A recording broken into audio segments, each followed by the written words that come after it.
Olá, nossa aula hoje tem como centro de discussão a passagem do mito para a filosofia. Mas, para que a gente adentre ao conhecimento filosófico, vamos dar uma olhada que tipo de saber é esse, o saber mítico. Você já deve ter visto na sua vida a ação dos vários deuses gregos e as várias narrativas, incluindo aquilo que eu vou chamar o deus dos deuses, que é Zeus. E você já deve ter visto no cinema o símbolo dele. Olha aqui o símbolo de Zeus. O símbolo de Zeus, nossa, é a espada no qual Percy Jackson tentou roubar. Nossa, a testa do Harry Potter está marcada por ele. Isso. E essas narrativas, por incrível que pareça, é narrado por Hesíodo. Hesíodo vai contar que o universo grego está ordenado. E esse universo é governado por quem? Por Zeus, o deus dos deuses. Pessoal, como é que se dá esse processo? Como é que se dá essa interpretação e esse significado de mundo? Olha, a palavra mito vem do grego, mitos, que deriva de dois verbos. Não podemos esquecer que verbo indica em ação. Olha, miteio, que significa contar, narrar, falar, e miteu, conversar, anunciar. Para a gente tentar fazer uma síntese, o que significa a palavra mito? A palavra mito significa palavra, ela é uma narrativa, um significado. Agora olha só, quem narra o mito? Quem narra o mito é o Aedo, o poeta Rapsodo. E quando ele faz esse modelo de narração, ele faz na ágora. E ele anuncia um mito. Mas o que anuncia um mito? O que narra um mito? O que conta um mito? O mito conta a origem do mundo. Quando ele conta a origem do mundo, ele é uma cosmogonia. Cosmo, ordem, equilíbrio, gonia, origem divina. Quando ele narra a origem dos deuses, nossa, acabamos de ver agora na teogonia de Hesíodo. Isso é uma teogonia. Tel, Deus, gonia, origem.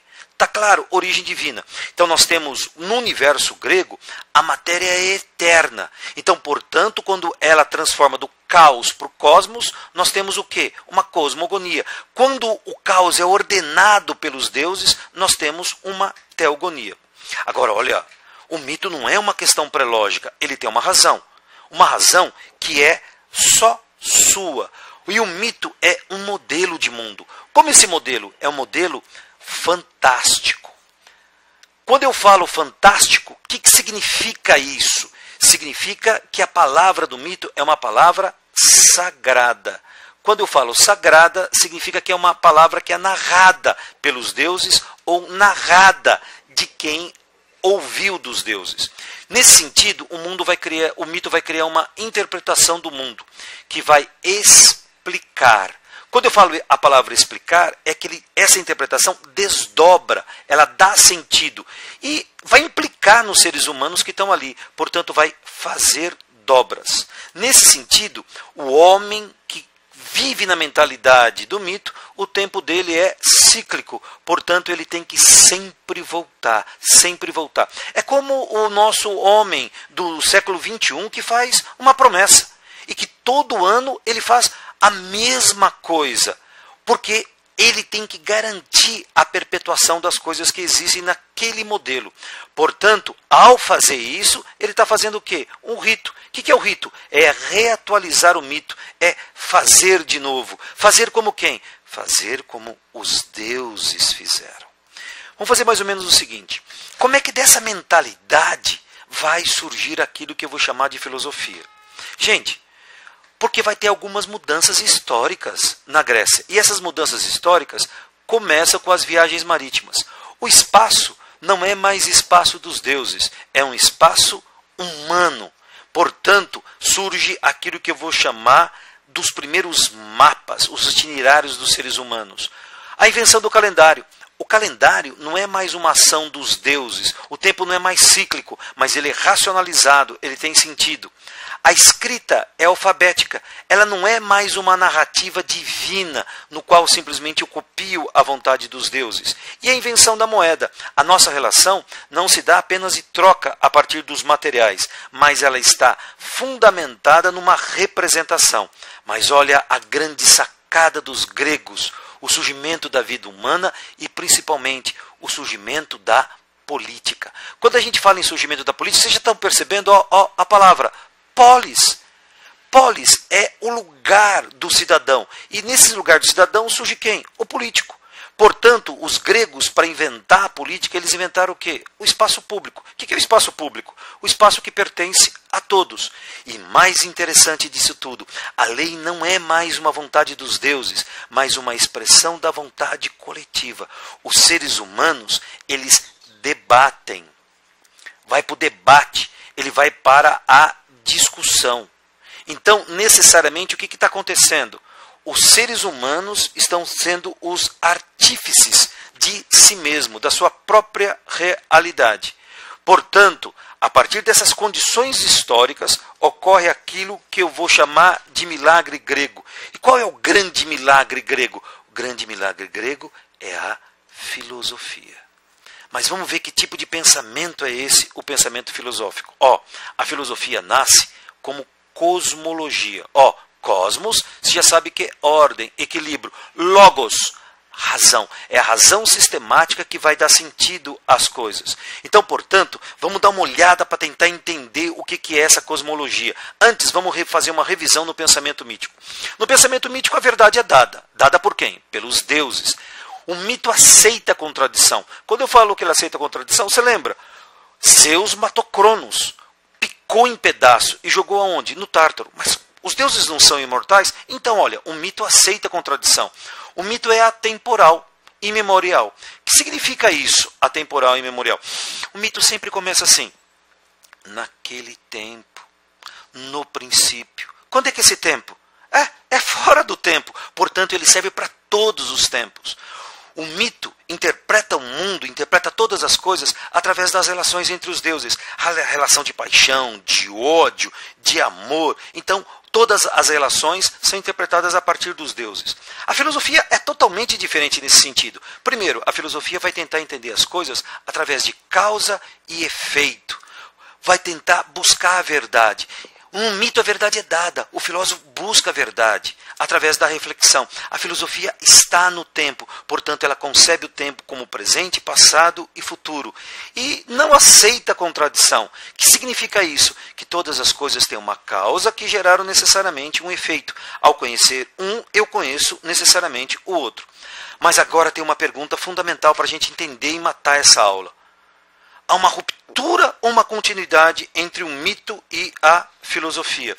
Quando eu falo que há uma continuidade, o que significa isso? Que as questões são as mesmas. Quando eu falo que as questões são as mesmas, de onde eu vim? De onde eu veio? Porque o mundo é dessa maneira. Tanto o mito quanto a filosofia nos coloca essas questões, mas também há uma ruptura. Por que essa ruptura? Porque o discurso filosófico tem o predomínio do quê? Da razão. E que razão? Da razão sistemática. Então vamos tentar entender que universo é esse e como é que se dá esse processo. Filosofia é pensar. Mas pensar de que maneira? É uma reflexão. O que é refletir? É pensar duas vezes. É retomar o próprio pensamento. Então, não é qualquer reflexão. Então, para ser uma reflexão filosófica, se faz necessário que seja um pensamento radical.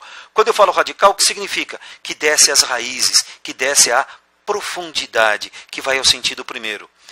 Portanto, esse pensamento implica rigor, portanto, é um pensamento sistemático, portanto, ele é metódico. Ele exige necessariamente que você responda às questões dadas de maneira racional e clara. E não podemos esquecer que é um pensamento de conjunto. Quando eu falo de conjunto, significa que ele vai assambarcar a totalidade do real. Nossa, que complicado. Não, ele vai tentar buscar todo o contexto do questionamento. Então, para a gente ter claro a reflexão filosófica, ela é sistemática. Em que sentido? Ela é um pensamento crítico que reverse a si mesmo. Através de que pergunta? O quê? Quando eu pergunto o quê, eu estou demonstrando a realidade objetiva. O como? Quando eu pergunto como, eu estou perguntando o processo. E quando eu pergunto o porquê, eu estou perguntando a essência. E isso é a base do pensamento crítico. Mas a gente não pode esquecer, então, que a filosofia é um pensamento crítico que implica em reflexão. E a filosofia não se aprende filosofia, como diria Kant. A filosofia é uma atitude, portanto, uma postura do mundo que faz com que você distancia do mundo cotidiano e necessariamente você não aceita como óbvios e evidentes as coisas, as ideias e as crenças que são passadas ou os valores. O que você faz? Você vai tentar buscar o sentido e o significado das coisas. Pessoal, dá uma olhada nessas obras de arte. Dá uma olhada no sentido e significado. Olha a reflexão, o voltar-se a si mesmo. Olha o ver-se com os seus próprios olhos. Lembre-se, reflexão, reflexo. Será que você é o reflexo de si mesmo? Ou o reflexo de si mesmo é apenas um reflexo? Nossa, será que você é uma obra de si mesmo? Portanto, se você é uma obra de si mesmo, o nosso universo é esse modelo de construção. Será que aí eu tenho a natureza para que eu veja através de uma janela? Ou eu tenho uma representação da natureza daquilo que pode ser visto pelos meus olhos? Nossa, como é que algo parado pode estar em movimento? Nossa, a mente engana a mente. Será que a mente mente? Como eu me vejo? Como eu me pinto? Se você já elaborou essas questões, bem-vindo à filosofia. Quem sou eu? Por que eu existo? Como eu me vejo? Esse é o saber filosófico.